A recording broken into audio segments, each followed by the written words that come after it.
ليلا ونهارا في الطرفين فقد قال الله تعالى في كلامه المجيد وبرهانه التوحيد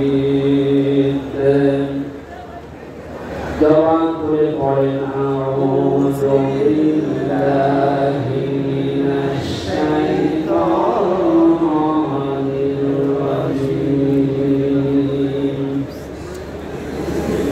بسم الله الرحمن الرحيم لقد كان لكم في رسول الله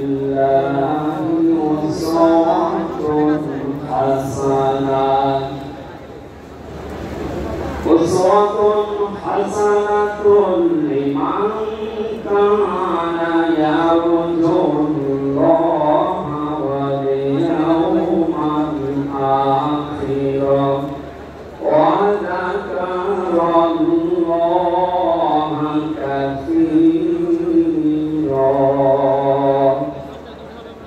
صدقت يا ربنا.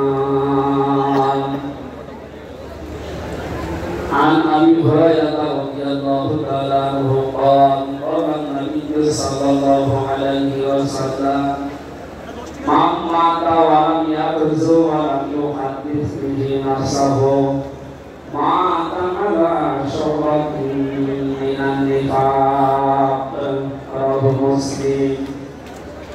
وقال تعالى في شأن حبيبي إن الله وملائكته يصلون على النبي يا أيها الذين آمنوا صلوا عليه وسلموا تسليما. اللهم صل على سيدنا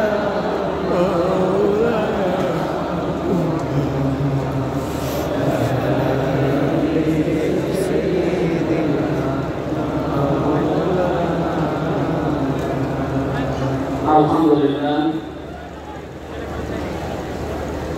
জাতীয় সিরাত উদ্যাপন কমিটি ঐতিহাসিক সরওয়ার্দী উদ্যান ঢাকা বিশ্ব মানবতার মহান বন্ধু মুহাম্মদ রাসূলুল্লাহ সাল্লাল্লাহু আলাইহি ওয়াসাল্লামের জীবন চরিত্র সম্পর্কে আলোচনা এই পবিত্র অনুষ্ঠানের সম্মানিত সভাপতি বিশিষ্ট আলেমদ্বীন জনাব মাওলানা আবু তাহের জিহাদি জামাত বাকাতুহুল আলিয়া মাহফিলের প্রধান অতিথি আনওয়ারুল্লাহ শাহী জামে মসজিদের সম্মানিত খতিব আওলাদে রাসূল আল্লামা আনোয়ার হুসাইন তাহের আল জাবেদ আল মাদানী মাদ্রাসা দোহরালিয়া সম্মানিত অতিথিবৃন্দ মঞ্চে বসা জাতীয় নেতৃবৃন্দ সামনে বসা মুসলমান ভাইরা বদরার আড়ালের সম্মানিত মা এবং বোনেরা প্রশাসনের ভাইরা প্রান্তীয় ঢাকাবাসী সবাইকে নিয়ে মহান রব্বুল ইজ্জত জালালের দরবারে শুকরিয়া জানাচ্ছি। যিনি মহামানবের জীবন চরিত্র সম্পর্কে আলোচনার এই পবিত্র অনুষ্ঠানে আমাদেরকে হাজির হওয়ার তৌফিক দিলেন। কোরআন পড়ে বলছি আলহামদুলিল্লাহ। প্রথমে আমি স্মরণ করছি 2024 সালের আগস্টের 5 তারিখ পর্যন্ত যারা মুক্তভাবে কথা বলার পরিবেশ তৈরি করে দেওয়ার জন্য নিজের জীবন পর্যন্ত দিয়ে গেলে শাহাদাতের সর্বোচ্চ মাকাম আল্লাহ যেন তাদেরকে দান করেন। আমিন। আমরা কিছু ভিডিও দেখতে পাচ্ছি, অনেকে বলছে তারা শহীদ হয়নি, তারা নিজেদের বউকে গলির সামনে অস্ত্রের সামনে বেঁধে আত্মহত্যা করেছে। তাদের কাছ থেকে কি পেয়ে কি খেয়ে কথা বলছেন আমি জানি না, আমি জানি না। আল্লাহ তাআলা 1000 বছর আগে জানিয়েছেন। শহীদ এই শব্দটা আমাদের এই বাংলাদেশ, ভারত, পাকিস্তানে যেভাবে ব্যবহার হয়, এটা এত সস্তা বিষয়, অনেক দামি বিষয়। শহীদদের ব্যাপারে কথা যেন মানুষ উল্টাপাল্টা না করে, এজন্য মানুষের মুখের উপরে আমরা নোটিশ জারি করে দিয়েছি। আল্লাহ পাক বলেন, তাকুলু লিমান ইউকতালু ফি সাবিলিল্লাহি আমওয়াত বাল আহইয়াউন ইনদা বাল আহইয়াউন ওয়ালাকিন লা তাশউরুন। সূরা বাকারার 54 নম্বর আয়াতে আমি যতগুলো তাফসীর পড়েছি সব মুফাসসিরদের ব্যাপারে একই বক্তব্য দিয়েছেন। আল্লাহ পাক তামাম দুনিয়ার সব মানুষের মুখের উপরে নোটিশ দিয়েছেন, ওয়ালা তাকুলু, কেউ এই কথা বলবে না যে মানুষের আমি আল্লাহ আজকে জীবন দিয়েছিলাম, মারা গেছে, কথা কখনো বলবে না, কারণ তারা জীবিত এবং তারা তোমার বিষয়টা বোঝো না, উপলব্ধি করতে পারো না। মুখের পরে মানুষের অন্তর দিয়ে ধারণা করতে পারে, এখানে আল্লাহ হৃদয়ের উপরে অন্তরের উপরে নোটিশ দিয়েছেন, ওয়ালা তাহসাবান্নাল্লাযীনা কুতিলু ফি সাবিলিল্লাহি আমওয়াতা বাল আহইয়াউন ইনদা রাব্বিহিম ইরযাকুন। সূরা আলে ইমরানের 169 নম্বর আয়াতে আল্লাহ জানিয়েছেন, মুখ দিয়ে তো বলা যাবে না যে শহীদরা মারা গেছে, এমনকি অন্তরের ধারণাও মানবে না যে শহীদরা মারা গেছে, বরং তারা জীবিত এবং আমি আল্লাহর কাছে তারা রিজিক প্রাপ্ত হচ্ছে। বলেন আল্লাহু আকবার।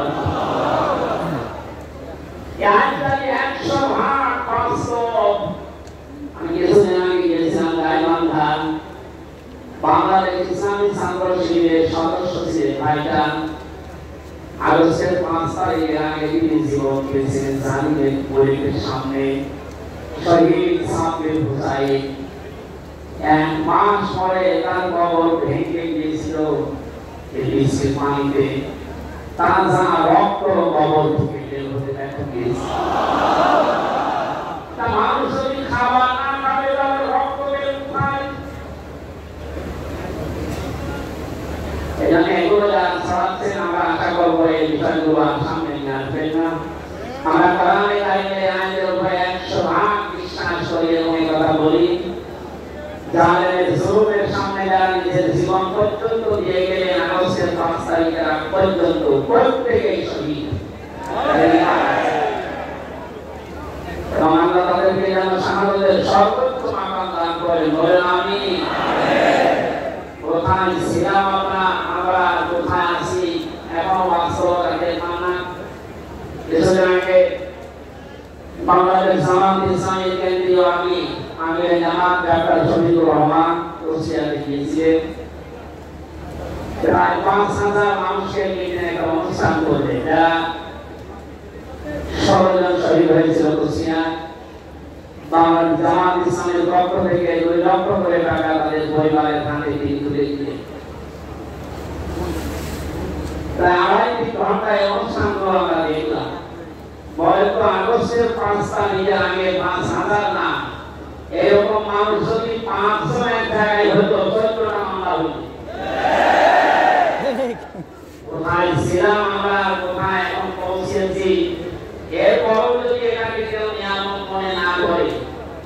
গতকালকে একটা জরিপ আমি পেয়েছি, বাংলাদেশে 100 জনের 14 জন এখনো পর্যন্ত আপনি ঘাবড়াবেন না, আমরা নরম হয়ে যাই। 100 জনের কতজন? 100 জনের 28 জন এখনো পর্যন্ত খানা নেওয়ার জন্য খুব তাড়াতাড়ি করছে। আমি নাই না আমাদের বিষয় 100 জনের 58 জন মানুষ এখন থামছে দেশে আল্লাহর বিধানকে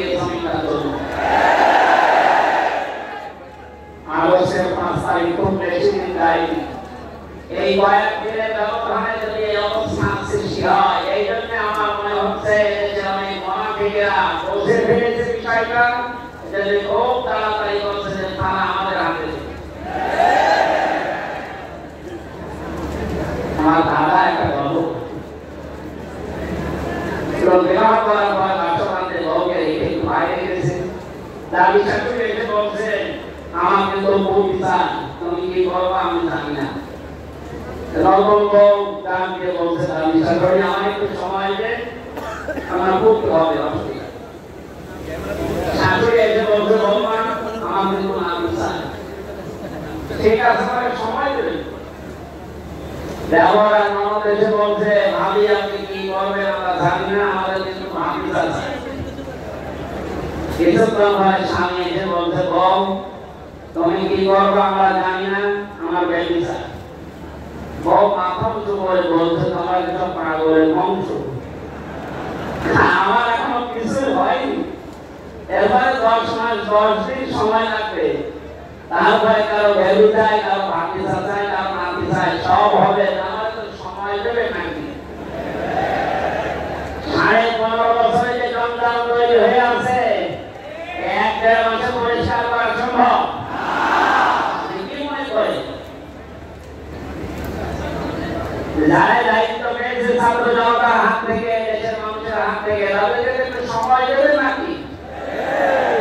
ওসিয়াতে বাংলাদেশ জামাত ইসলামের শ্রদ্ধাভাজন আমিনুল সাংবাদিকদের জানিয়েছেন, আমরা সম্মানজনক এবং যুক্তিপূর্ণ সময় তাদেরকে দিতে চাই, যেন দিনের ঘটনা রাখতে না হয়। কথা বলে না কেন? সম্মানজনক সময় নিয়ে তারা ঠিক ব্যবস্থা করবে। যারা খুব তাড়াতাড়ি করছেন যে 10 মাস 10 দিন সময় দেবেন না, এমনিতেই ব্যাংকে অনেকে রিল্যাক্স করে নিয়ে আসবে বাড়ি থেকে। আমরা চাচ্ছি সমস্যা যখন আরম্ভ হয়েছে দেশে 1628টা চেয়ার আছে, এই দেশের মেন চেয়ার, এই চেয়ার না, যে পালিয়েছে নাম চেয়ার থেকে শুরু করে এদেশের অস্থায়ী চেয়ার পর্যন্ত আপনি গণনা করবেন 1628টা চেয়ার হয়। আমরা চাই খুব তাড়াতাড়ি যারা দায়িত্বে আছেন এই 1628টা চেয়ার যেন খুব তাড়াতাড়ি পরিবর্তন হয়।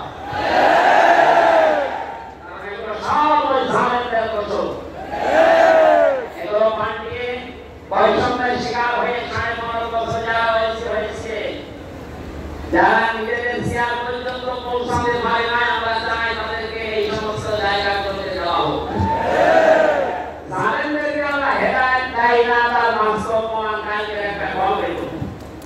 একজনের জন্মদিন নাকি গোপালগঞ্জে পালন করতে দেয়নি এক ওসি সাহেব, এই জন্য বাইরের দেশ থেকে তাকে হুমকি দিচ্ছে যে তার নাম লিস্ট করে রাখো, আমি যদি কোনোদিন আসি তার খবর। আমি কথাটা শোনার পরে মিলালাম, আল্লাহু লা ইয়াহদিল কওমান যালিমিন, আল্লাহ থেকে একদিন দিয়েছে বোঝারে বর্তমান ভবিষ্যৎ, প্রেজেন্ট ফিউচার। আল্লাহ জানিয়েছে যে আমি জালেমদেরকে হেদায়েত দিচ্ছি না, দেব না।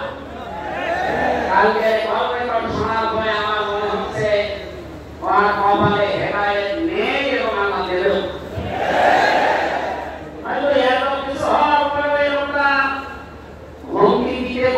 আমার বিশ্বাস হয় হেদায়েত চাই না, কারণ আমরা হেদায়েত চাইলেও আল্লাহ দেবেন না, জালেমদের হেদায়েত দেবেন না আল্লাহ নিজে জানিয়েছে। কারণ জালেমদের বিরুদ্ধে মামলা দায়ের করবে আল্লাহ নিজে। আল্লাহ সূরা সূরা 25 নম্বর পারা 6 নম্বর পৃষ্ঠা 13 নম্বর লাইনে 42 নম্বর আয়াতে আছে, ইন্নামাস সাবিলু আলাল্লাযীনা ইয়াযলিমুনান নাস। ইলা আখির আয়াত। আল্লাহ পাক বলেন, অবশ্যই আমি আল্লাহ নিজে মামলা দায়ের করব, কেস করব, অভিযোগ দাখিল করব তাদের বিরুদ্ধে যারা মানুষ হয়ে মানুষের বিরুদ্ধে জুলুম করে। আল্লাহ ইয়াযলিমুনাল মুসলিমুনা দেখি যে মুসলমানদের উপরে যারা জুলুম করে, ইয়াযলিমুনান নাস গেছেন যারা মানুষের উপরে জুলুম করে, অত্যাচার করে, এরা আমি হামজার মামলার আসামি না, এরা সরাসরি আল্লাহর মামলার আসামি। 1628 ধারায় জিএনআর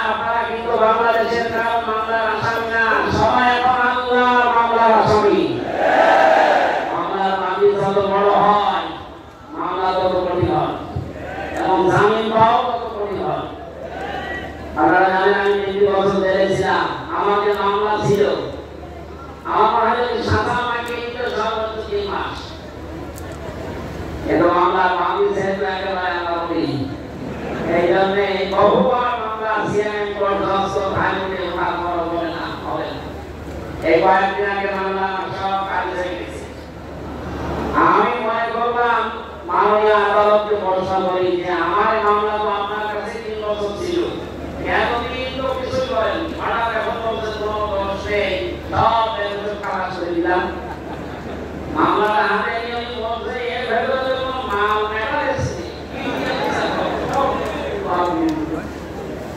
এতদিন কথা বলতে তো আমার 3 বছরের টাকা লাগে না। এইটাই বলতো যে হুজুর আমার হাত আছে, কি কথা ছিল?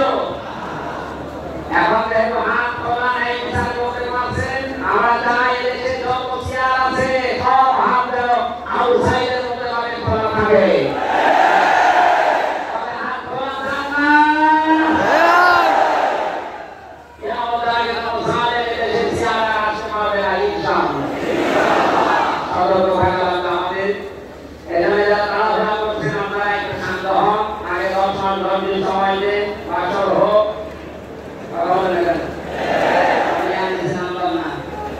আল্লাহ আমাদেরকে সমাধান করুন। দরুদ আর সালাম করছি আমাদের নবী মুহাম্মদ রাসূলুল্লাহ সাল্লাল্লাহু আলাইহি ওয়াসাল্লামের প্রতি। আজকে সেই বিকাল 3টা থেকে শুরু করে রাত 9টা পর্যন্ত এদেশের পবিত্র দশাহারের মুখে, ইসলামী চিন্তাবিদদের মুখে এবং জাতীয় নেতৃবৃন্দের মুখে আপনারা মুখে সিরাত সম্পর্কে বিভিন্ন কথা শুনতেছেন, আমি লাইভ দেখছিলাম। আমার রাসূল সাল্লাল্লাহু আলাইহি ওয়াসাল্লাম কেন একমাত্র আদর্শ, এই পয়েন্টের উপরে কোরআন শরীফ থেকে হাদিস থেকে আমি 18টা পয়েন্ট বের করেছি। খুব সংক্ষেপে এর উপরে আপনাদের সামনে কথা উপস্থাপন করার চেষ্টা চালাবো ইনশাআল্লাহ। ওয়া মা তাওফীকি ইল্লা বিল্লাহ।